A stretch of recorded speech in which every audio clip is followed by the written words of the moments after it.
En tiempos antiguos, cuando el esplendor de David y Salomón ya era solo un eco lejano, Israel vivía dividido. Al norte, el reino de Israel había caído en idolatría. Sus reyes, uno tras otro, se apartaron de Dios, adoraban ídolos, encendían altares paganos y oprimían a su propio pueblo. Al sur, en Judá, aún se mantenía viva la promesa. Jerusalén seguía en pie con su templo, sus sacerdotes y la línea del rey David, pero el mal también había echado raíces allí. Reyes como Acaz habían profanado el templo, cerrado sus puertas, y encendido incienso a otros dioses. El pueblo estaba confundido y Dios en silencio, hasta que, en medio del caos, un joven rey subió al trono. Su nombre era Ezequías, hijo de Acaz. Tenía solo 25 años. Y a diferencia de su padre, decidió hacer lo correcto ante los ojos de Jehová. Desde el primer día de su reinado, su corazón ardía por restaurar lo que había sido abandonado.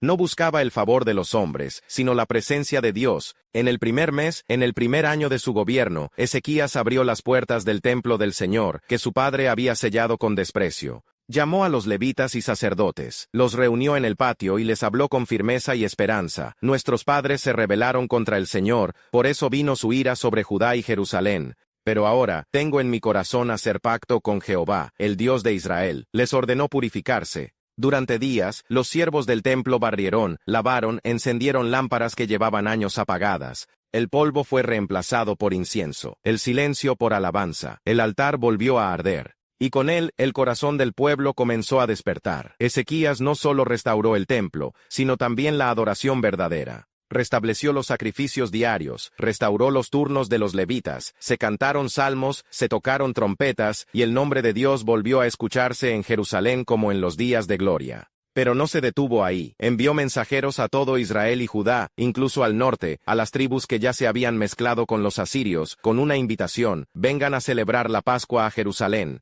Regresen a Jehová, Él tendrá misericordia. Algunos se burlaron, otros se rieron, pero también hubo quienes se conmovieron y obedecieron. Y así, después de años de oscuridad, el pueblo se reunió de nuevo para celebrar la Pascua, el recordatorio de la libertad que Dios les había dado en Egipto. Sacaron los ídolos de las ciudades, destruyeron altares paganos, y por primera vez en generaciones, la nación volvió su mirada al cielo. No fue fácil, no fue rápido. Pero algo había cambiado. No solo había un nuevo rey, había un nuevo espíritu. Ezequías prosperaba porque ponía a Dios primero en todo. Mientras tanto, más allá de las fronteras de Judá, un imperio se levantaba con fuerza y ambición: Asiria. Ya habían conquistado el reino del norte. Samaria había caído, las 10 tribus habían sido dispersadas, su rey Sennacherib se hacía temido en cada ciudad que tocaba, y ahora sus ojos estaban puestos en Jerusalén. Ezequías lo sabía, y aún así no tembló. Fortificó las murallas, redirigió el agua hacia la ciudad, preparó al ejército,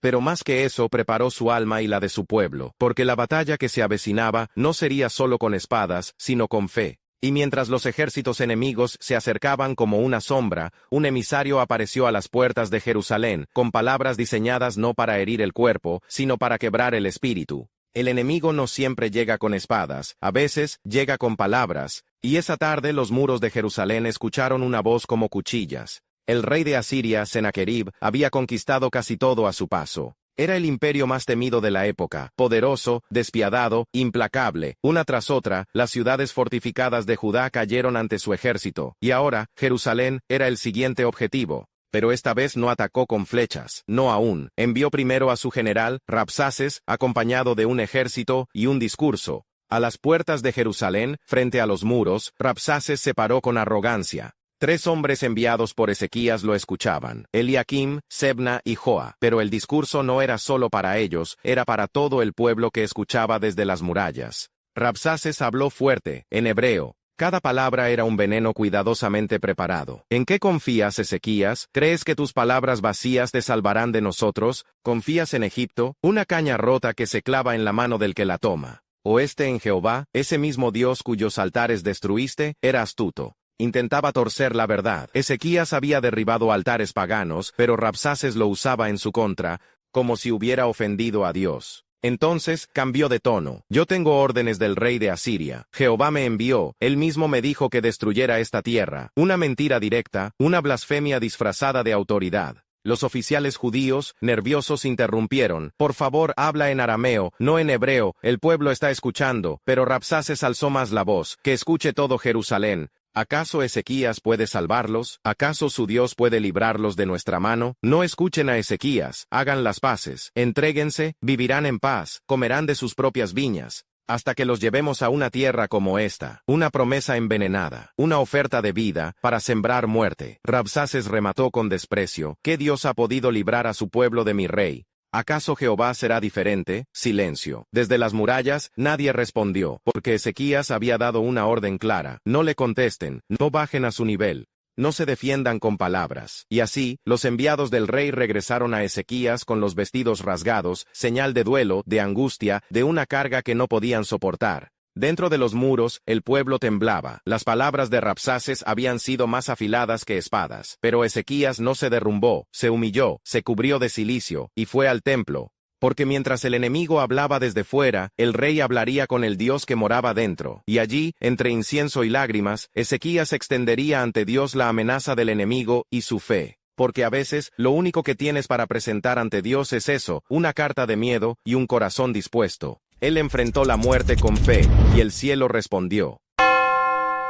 Ezequías no corrió a los soldados, no fue a los muros, no buscó alianzas humanas, fue al templo, cubierto de cilicio, en señal de humildad y dolor, se postró ante Jehová. Porque cuando las amenazas son más grandes que uno, solo queda hacer lo que hizo este rey, llevarlas delante de Dios. Los mensajeros de Asiria no habían terminado. Ahora Sennacherib, el propio rey asirio, escribió una carta de desafío directo contra Dios. La carta decía: no te engañe tu Dios en quien tú confías, diciendo Jerusalén no será entregada. Mira a tu alrededor, mira las naciones que cayeron. ¿Dónde están los dioses de Hamat y Arpad? ¿Dónde están los de Sepharvaim, Hena y Abba? ¿Quién pudo librarlos de mi mano? Así será contigo, Ezequías. Con la carta en la mano, Ezequías subió al templo de Jehová, sin adornos, sin protocolos reales, un hombre con miedo, pero también con fe. La carta no era solo tinta en papel, era un peso que le aplastaba el alma, un grito del enemigo para quebrar su confianza. Pero lo que hizo después fue asombroso. Ezequías extendió la carta delante de Dios, la desenrolló en el altar, y oró. Con voz entrecortada por la tensión, el rey clamó: «Oh Jehová, Dios de Israel, que habitas entre los querubines, solo tú eres Dios de todos los reinos. Tú hiciste los cielos y la tierra. Inclina, Jehová, tu oído y escucha. Mira las palabras de Sennacherib. Es cierto, ha destruido naciones y sus dioses, porque no eran dioses verdaderos, sino obra de manos humanas. Pero ahora, Jehová, sálvanos, para que todos los reinos de la tierra sepan que solo tú, Jehová, eres Dios». Fue una oración sincera, no pidió gloria, no exigió venganza, solo pidió que Dios fuera reconocido como el único rey verdadero, y Dios respondió. Mientras Ezequías oraba, el profeta Isaías envió un mensaje desde parte de Jehová. Así dice Jehová, Dios de Israel: he oído tu oración, no temas por las palabras que oíste. Yo pondré en Sennacherib un espíritu, y oirá un rumor y regresará a su tierra, y allí caerá por espada, pero no en esta ciudad. Y luego, una palabra directa contra el rey de Asiria: ¿a quién has desafiado? ¿Contra quién alzaste la voz? Contra el Santo de Israel. Fue una respuesta clara, poderosa, celestial, no basada en ejércitos, no en alianzas, sino en una simple verdad: Dios había escuchado. Ezequías no ganaría por fuerza, sino por fidelidad, y aunque los muros seguían rodeados por soldados enemigos, la batalla ya estaba decidida en el cielo. Esa noche, mientras los asirios dormían confiados en su poder, y Jerusalén temblaba entre la fe y el miedo, un ángel del Señor se preparaba para descender, y 185,000 soldados no verían el amanecer. Una ciudad sitiada, ¿puede la fe vencer a un imperio entero? El sol caía detrás de las murallas de Jerusalén. La ciudad estaba en silencio, pero no en paz. En cada casa, en cada rincón, se escuchaban oraciones en voz baja, susurros entre los muros, madres abrazando a sus hijos, ancianos mirando al cielo. Afuera, el ejército más temido del mundo se extendía como un océano oscuro. 185,000 soldados asirios, veteranos, brutales, implacables. Sus tiendas rodeaban Jerusalén como si fuera una presa lista para el golpe final. Las antorchas parpadeaban y las risas de los guerreros retumbaban como presagio de victoria. Para ellos, era solo cuestión de tiempo, pero dentro de la ciudad, aunque el miedo era real, había una decisión tomada. No responderían al enemigo con fuerza humana, sino con fe inquebrantable. Ese día el profeta Isaías había traído un mensaje de parte de Jehová al rey Ezequías, un mensaje que lo cambiaría todo. Así dice Jehová acerca de Sennacherib: no entrará en esta ciudad, ni lanzará una flecha, ni vendrá delante de ella con escudo, ni levantará contra ella baluarte. Por el mismo camino que vino, se volverá, porque yo ampararé esta ciudad para salvarla. Por amor de mí mismo y por amor de David mi siervo. ¿Era posible? ¿Acaso una ciudad sitiada podía sobrevivir sin derramar una sola gota de sangre? ¿Podía la fe resistir contra la fuerza bruta del mayor imperio de la tierra? La respuesta no venía con estruendo de caballos ni relámpagos en el cielo. Venía en silencio. Esa noche, Dios actuó. Mientras los asirios dormían confiados, mientras sus generales soñaban con tesoros y saqueo, y mientras Jerusalén lloraba, velaba y oraba, Jehová envió a un solo ángel. No fue una legión, no fue un ejército celestial. Solo uno. El ángel del Señor descendió sin anunciarse. Nadie lo vio llegar. No hubo terremoto, no hubo gritos, solo silencio y muerte. Uno por uno, los soldados enemigos dejaron de respirar. No por espada, no por fuego, por el poder de aquel que pelea las batallas invisibles. Al amanecer, cuando el pueblo de Jerusalén se asomó por encima de los muros, esperando el ataque final, lo que vieron fue un campo sembrado de cadáveres, 185,000 hombres muertos, sin un solo disparo, sin que el ejército de Judá saliera al encuentro. Y el rey Sennacherib, el soberbio, el blasfemo, el que comparó al Dios de Israel con ídolos de madera, huyó humillado, volvió a Nínive, derrotado sin gloria. Y allí, en su propio templo, mientras adoraba a su dios Nisroch, fue asesinado por sus propios hijos. Esta no fue solo una victoria militar, fue una demostración cósmica de que el Dios de Israel no es uno más entre muchos, sino el único Dios viviente. Fue la respuesta al clamor de un rey que no confió en alianzas, ni en números, sino en la promesa de un Dios que nunca abandona a los que esperan en él. Jerusalén no cayó, los muros no fueron tocados, porque cuando Dios dice hasta aquí, ningún ejército puede avanzar. Pero la historia de Ezequías no termina con la victoria. Porque el rey fiel también enfrentaría una prueba personal, una batalla donde el enemigo no vendría con armas, sino con enfermedad, y su respuesta, una vez más, cambiaría el curso de su destino. Un rey venció a ejércitos, pero la muerte lo acechaba en silencio.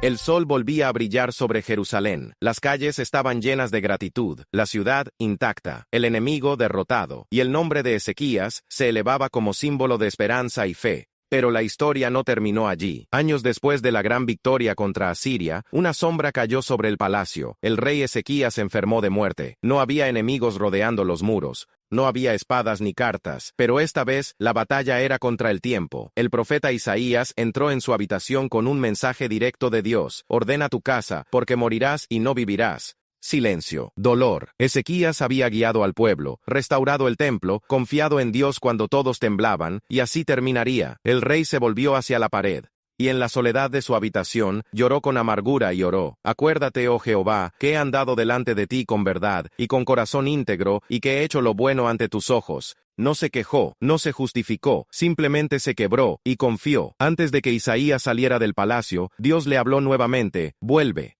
Y dile a Ezequías, he oído tu oración, he visto tus lágrimas, y te añadiré 15 años más de vida. Un milagro, una segunda oportunidad, una prueba más de que Dios no está lejos de los que claman con sinceridad. Y para confirmar su promesa, Dios hizo algo extraordinario, retrocedió el sol. La sombra del reloj de Acaz retrocedió 10 grados, el tiempo obedeciendo al Creador, el cielo respondiendo al corazón de un hombre fiel. En los años que siguieron, Ezequías prosperó aún más, fue reconocido en naciones lejanas, recibió embajadores, regalos, oro, especias y fama. Pero también cometió un error, mostró todos sus tesoros a mensajeros de Babilonia. Isaías con sabiduría y pesar le advirtió, vendrá el día en que todo lo que mostraste será llevado a Babilonia, y tus descendientes serán esclavos allí. Ezequías aceptó la voluntad de Dios con humildad. Sabía que su historia no era solo suya, era parte de un plan mayor. Falleció con honra, fue sepultado con los reyes, y el pueblo lo lloró como a un padre fiel.